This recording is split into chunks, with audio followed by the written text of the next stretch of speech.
দুপুরে সবাইকে। আজকে আমরা এসেছি হচ্ছে ফালাকাটা মন্দিরে। ফালাকাটা মন্দিরটা হচ্ছে স্টেশন মোড়ে।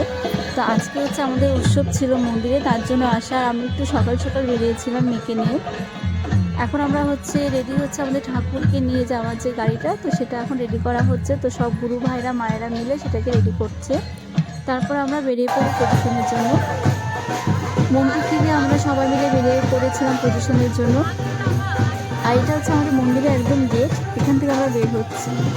সব মায়েরা লাল পাড় সাদা শাড়ি পরেছিল, দাদারা পরেছিল সাদা রঙের ধুতি, দেখতে খুব ভালো লাগে পজিশনে। আর আমার একটা মানত ছিল ঠাকুরের কাছে, যদি আমার কর্তা একটু ভালো হয় তো আমি হাঁটবো পজিশনে, তার জন্য একটু সকালে গিয়েছিলাম। আর আমার দয়ার কথা বলে বোঝাতে পারবো না। আমার জীবনে আমি যা পেয়েছি, যদি কোনোদিন সময় পাই তো আবার যদি কখনো কোনো ব্লগ বানাই ঠাকুরের মন্দির নিয়ে বা ঠাকুরের কাজ নিয়ে, তাহলে সেদিন তোমাদের সাথে শেয়ার করব।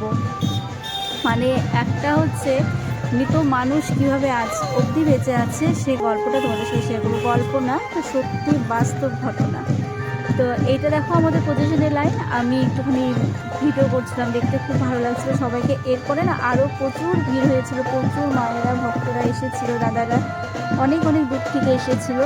তো এটা হচ্ছে যখন আমরা বেরিয়েছিলাম একটু সকাল সকাল, বলতে 10:30 11টা হবে, তখনও অনেকেই এসে পৌঁছায়নি। যখন আমরা পজিশন থেকে মন্দিরে যাই তো দেখি তখন মন্দিরে প্রচুর ভিড়, বহু ভক্ত সমাগম হয়েছিল সেদিন মন্দিরে। আর এটা হচ্ছে যাচ্ছি আমরা মন্দির থেকে বেরিয়েছি একটু পাকা রাস্তা, মানে এটা সম্পূর্ণটাই মেন রাস্তা দিয়ে যাওয়া হচ্ছে, মিডিলে, বাজারের মিডিলে। আর আমরা গিয়েছিলাম অনেকটাই রাস্তা, অনেকটা গিয়েছিলাম ঠাকুরকে নিয়ে।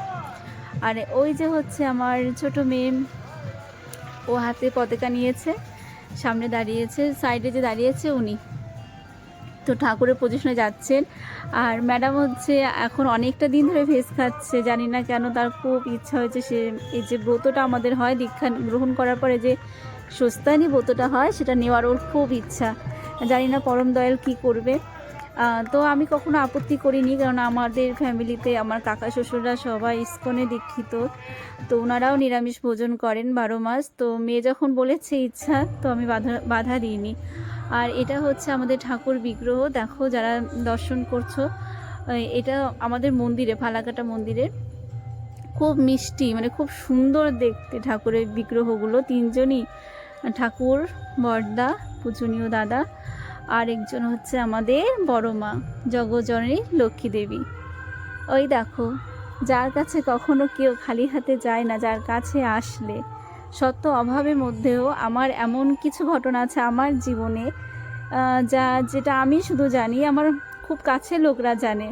সেই সব দিনও আমি কখনো খালি হাতে থাকিনি, কিছু না কিছুভাবে কোনো কাজ থেকে অর্ডার চলে আসতো। যেহেতু আমি একজন বিউটিশিয়ান আর মেকআপ আর্টিস্ট, তো আমার অচেনা শহরে মায়ের অনেক গল্প, অচেনা শহরে কিভাবে আমি কাটিয়েছি এতগুলো বছর অসুস্থ স্বামীকে নিয়ে, সেটাও একদিন তোমাদের সাথে শেয়ার করব।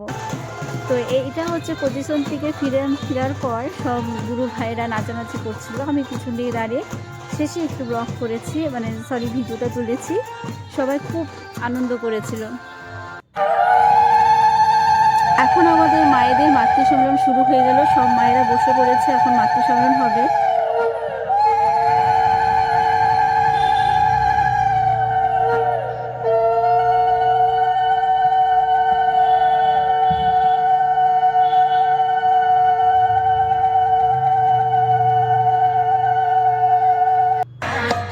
আচ্ছা, এই যে মাটা গান করছে উনি জটেশ্বর থেকে এসেছে, খুব ভালো গান করেন, কীর্তনের খুব গলা ওনার খুব ভালো লাগছিল।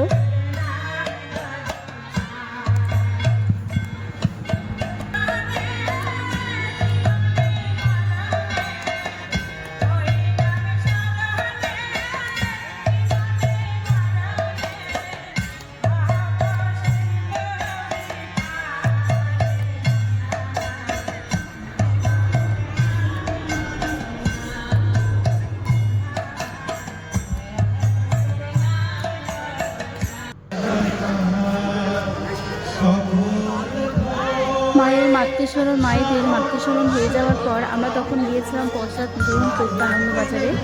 তো থাকতে পারিনি, খুব সুন্দর সুন্দর গান হয়েছিল, কথা কীর্তন হয়েছিল, বড় মাকে নিয়ে অনেক সুন্দর সুন্দর আলোচনা, মানুষের বাস্তব জীবনে যেটা ঘটে, তো সেই সবই আলোচনা হচ্ছিল মাকে নিয়ে। তারপরে শুরু হয়েছিল দাদাদের সৎসঙ্গ।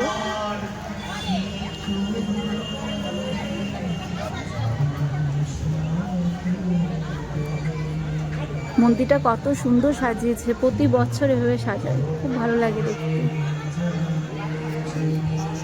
এখানে যতটা ভিড় দেখছো ঠিক সেম সেই রকম ভিড় হয়েছে আনন্দবাজার প্রসাদের ওখানে, যেখানে প্রসাদ দিচ্ছিল। অনেক দূর দূর থেকে ভক্তরা আসে।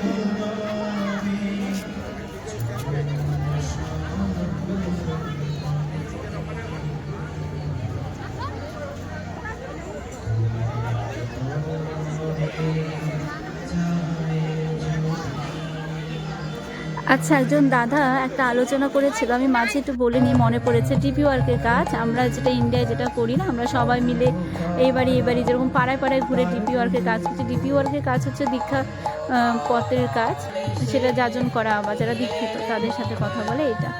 তো আমেরিকার যেটা হয়, সে দাদা যখন দেওঘরে গিয়েছিলেন তখন হচ্ছে ওখান থেকে অনেক গুরু ভাইরা এসেছিলেন। তো আমেরিকায় যারা থাকেন তারা কি করেন, তারা ডিপি ওয়ার্কে কাজ করতে গেলে 3 ঘন্টা 4 ঘন্টা করে তারা হচ্ছে ফ্ল্যাটে যাওয়া আসা করে, তারপরে গিয়ে ডিপি ওয়ার্কের কাজ করে।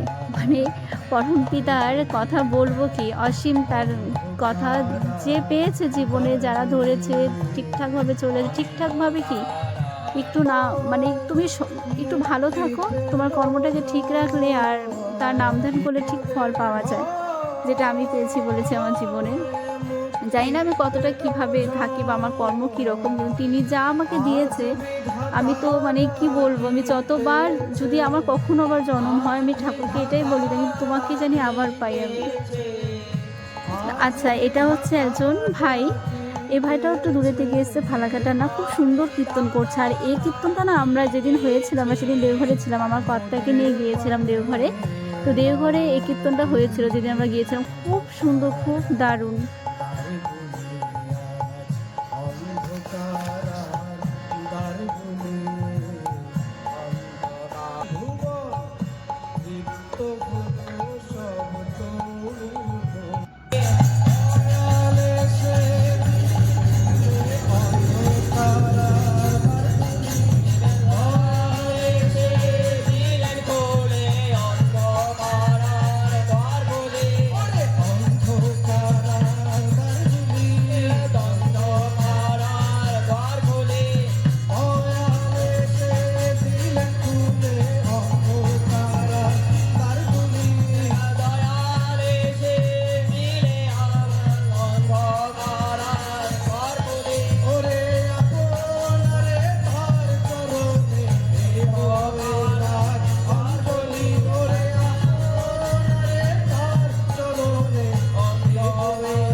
কীর্তনের শেষে আমি একটু ভিডিও করছিলাম আমরা দুজনে মিলে।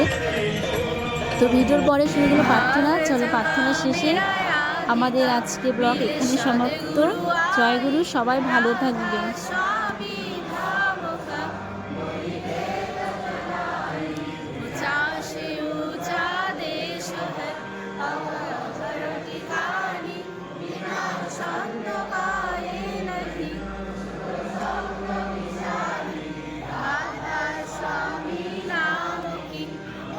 महिमा सुनाई प्रिय अनुराग जगाय के हर पहुँचो भाई साधु संग कर साधु रस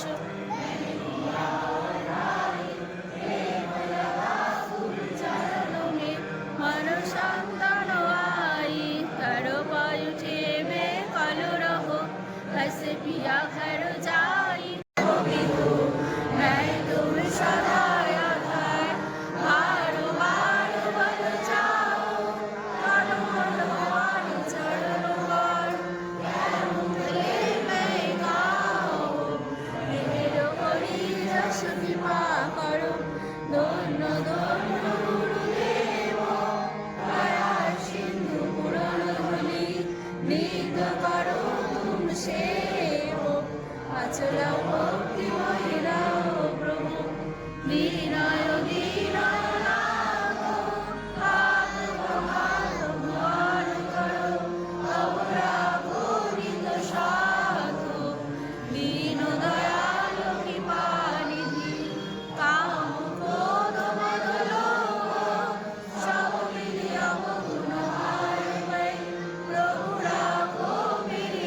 দয়া করো মেরে সায়া, তেরো প্রেম की धार, दुख सुख कुछ कहते नहीं, छूटे सब उत्पात। दया करो मेरे साया, तेरो प्रेम की धार, दुख सुख कुछ कहते नहीं, छूटे सब उत्पात। बारो बारो करो जोरदार, সবিনয় করো উপকার, সাধু সঙ্গ মহিদের নিত, পরম গুরু দাতার, সাধু সঙ্গ মহিদের নিত, পরম বিধাতা। রাধে কৃষ্ণ কৃষ্ণ গোবিন্দ গোবিন্দ বলো রে।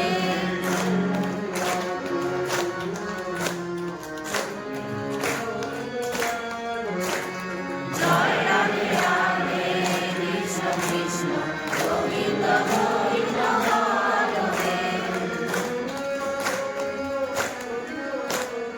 গোবিন্দ গোবিন্দ গোবিন্দ গোবিন্দ, রাধে গোবিন্দ গোবিন্দ গোবিন্দ গোবিন্দ গোবিন্দ বলে সদা রাখো রে।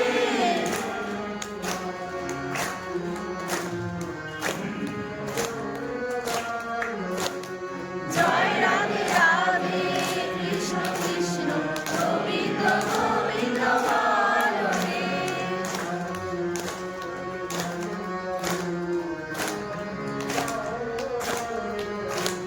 চারো রে মন সপচাতুরি, বদনে বলো হরি হরি। নাম পরম ব্রহ্ম জীবেরই মূল ধর্ম, হরি নাম পরম ব্রহ্ম জীবেরই মূল ধর্ম। অধর্ম কুকর্ম চারো রে।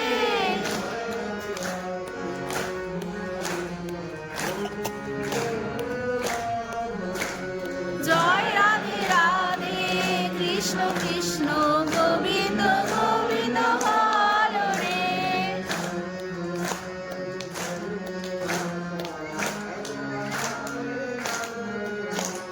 ছাড়ো রে মন ভবের আশা, ভজবা নামে করো রে নেশা। গোবিন্দ নামটি বদনে লয়ে, রাধে গোবিন্দ নামটি বদনে লয়ে, নয়ন নীরে সদা আসরে।